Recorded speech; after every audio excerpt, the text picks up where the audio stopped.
നമസ്കാരം. ലോക്സഭാ തെരഞ്ഞെടുപ്പിൽ BJP വിജയിക്കുമെന്ന കാര്യം ഉറപ്പല്ലേ? അത് വ്യാമോഹമൊന്നുമല്ല കേട്ടോ. മോദിയും അമിത്ഷായും കൂടി നിക്ഷേപകരോട് തുടരെ പറഞ്ഞ വാക്കുകളാണിവ. എന്നാൽ ഫലം തീർച്ചയാക്കിയ ദിവസം 30 ലക്ഷം കോടിയുടെ നഷ്ടത്തിലേക്കാണ് ഓഹരി വിപണി വീണുടഞ്ഞത്.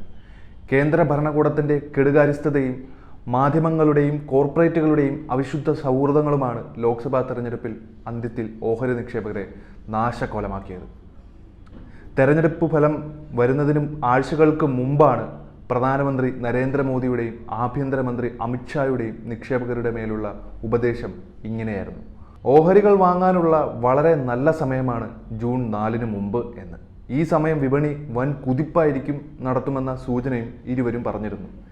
മെയ് 19 വന്ന ഒരു അഭിമുഖത്തിൽ തെരഞ്ഞെടുപ്പ് വാരത്തിലെ വിപണികളുടെ പ്രകടനത്തെക്കുറിച്ച് മോദി വലിയ ആവേശത്തിലായിരുന്നു വർത്തമാനം പറഞ്ഞത്. തെരഞ്ഞെടുപ്പിലെ തൻ്റെ വിജയത്തിൻ്റെ സൂചനയായി അദ്ദേഹം അതിനെ നിർണ്ണയിക്കുകയും ചെയ്തിരുന്നു. ഒരു പ്രത്യേക അഭിമുഖത്തിൽ ഷായും അതേപോലെ തന്നെ ഒരു മാറ്റവും ഇല്ലാതെ സംസാരിച്ചിരുന്നു.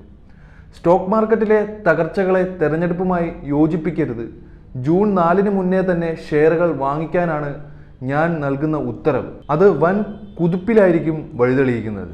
ജൂൺ 1 വൈകുന്നേരം 7ാമത്തെയും അവസാനത്തെയും ഘട്ട വോട്ടെടുപ്പിന് ശേഷം പുറത്തു വന്ന എക്സിറ്റ് പോളുകളും NDAക്ക് വൻ വിജയം പ്രവചിച്ചിരുന്നെങ്കിലും എല്ലാം തുലാസിലായ അവസ്ഥയാണ് ഉണ്ടായിരിക്കുന്നത്. എല്ലാ വോട്ടെടുപ്പുകളുടെയും ശരാശരിയിൽ NDAക്ക് 367 എന്ന നേട്ടമാണ് എക്സിറ്റ് പോൾ പ്രവചിച്ചതെങ്കിലും അതെല്ലാം പ്രതിപക്ഷത്തെ വിരട്ടുവാനുള്ള വെറും ഷോ ഓഫ് മാത്രമായിരുന്നു.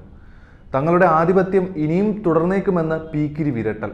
ജൂൺ 4 ഫലം വന്ന ദിനം ചെറുകിട നിക്ഷേപകർക്ക് 30 ലക്ഷം കോടി രൂപയുടെ നഷ്ടമാണ് ഉണ്ടായത്. ഇതിൻ്റെ പ്രധാന സൂത്രധാരികളും ഉത്തരവാദികളും മാധ്യമ കോർപ്പറേറ്റ് അവിശുദ്ധ സൗഹൃദം തന്നെയായിരുന്നു.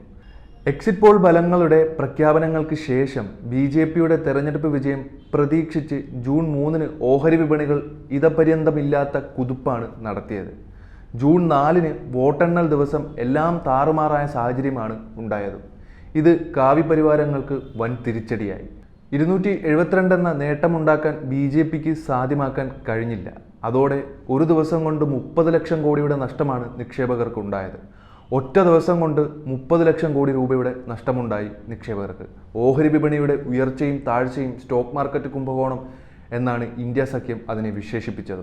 BJPയും കോർപ്പറേറ്റ് മാധ്യമങ്ങളും കൂട്ടുനിന്ന് പൊലിപ്പിച്ചെടുത്ത നരേന്ദ്രമോദിയുടെ ഇല്ലാത്ത പ്രതിച്ഛായ തരിപ്പണമാക്കുന്നതായിരുന്നു ജനങ്ങൾ വിധിച്ചത്.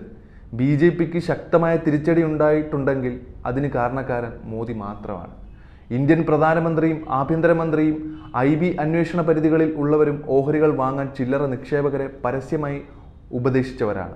ഒരു കൊല്ലം മുന്നേ അദാനി ഉൾപ്പെട്ട ഓഹരി വിപണിയിലെ ചതിയും കൃത്രിമത്വത്തിൻ്റെയും കേസുകളിൽ മോദിക്ക് ഒരു കുഴപ്പവുമില്ലാതെ മുന്നോട്ട് പോകുകയായിരുന്നു. എന്നാൽ ഇപ്രാവശ്യം സർക്കാരിനെ വെറുതെ വിട്ടുകൂടാ. അത് വളരെ അത്യാവശ്യമായ ഒരു കാര്യം കൂടിയാണ്. ഏറ്റവും പുതിയ സ്റ്റോക്ക് മാർക്കറ്റ് കുംഭകോണം സമൂഹത്തിലെ വ്യാപകമായ ഒരു വിഭാഗത്തെ ദരിദ്രമാക്കിയിരിക്കുകയാണ്. ഇതിൽ ഗൗരവമായ അന്വേഷണങ്ങളും അത്യാവശ്യമാണ്. നരേന്ദ്രമോദി, അമിത്ഷാ, എക്സിറ്റ് പോളുകൾ, കോർപ്പറേറ്റുകൾ എന്നിവരുടെ പങ്കിനെക്കുറിച്ച് അന്വേഷണം നടത്താനും ഒന്നും മൂടിവെക്കപ്പെടുന്നില്ലെന്ന് തീർച്ചയാക്കാനും പാർലമെന്റ് തയ്യാറാകണം.